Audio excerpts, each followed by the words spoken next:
way you figure out a sagittal plane, we're going to use the wall to figure this out. If I was this way, I can, against the wall, cut myself in half. I can only do movements in one direction, that's straight ahead.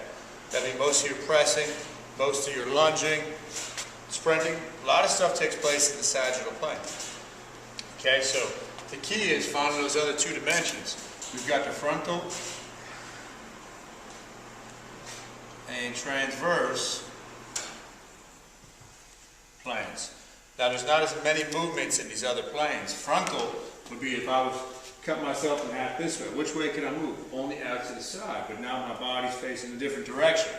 So that would be lateral lunges, that would be dumbbell laterals. There's not nearly as many things that we can do in those directions. Step unders, but very still important is to train them. Speed skater lunges, side to side. Also in the transverse plane, I'm going to demonstrate a few of these things. In the transverse plane, that would be rotational.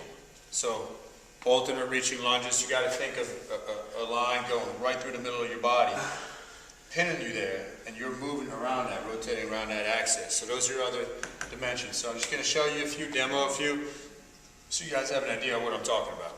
Okay, so working in the frontal plane, a few things we can do. Obviously we have our laterals, different ways we can hit our laterals via the dumbbell, doing dumbbell throws. Okay, now you're getting a huge, you're almost entering the transverse plane there as well. But the big one, guys, would be if, you know, had the garage door set, we'll have the guys do these. We're doing step unders, we'll have a band around the leg. Okay, so you're really working the hips in a different way when you're doing the frontal plane. Another one would be lateral, reaching lunge. Okay, you can do this with dumbbells, you can do this with med balls. You do it with a push in the middle, so it'll be out to the side, push, out to the side, push, okay? So that's some frontal plane stuff. Transverse plane, we've got a few things here. We could do choppers, low to high. Okay?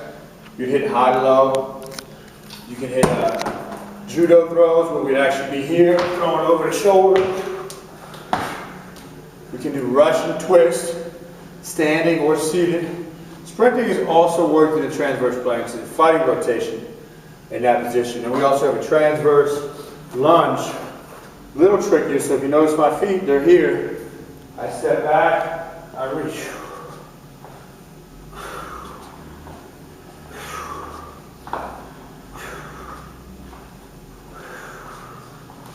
Okay, so those are the other planes we can work, and again, not nearly as many movements. It's all up to your creativity and your imagination, though, of what you can do in those. But definitely work up to the third dimension if you're going to try to avoid injuries and have a complete physique.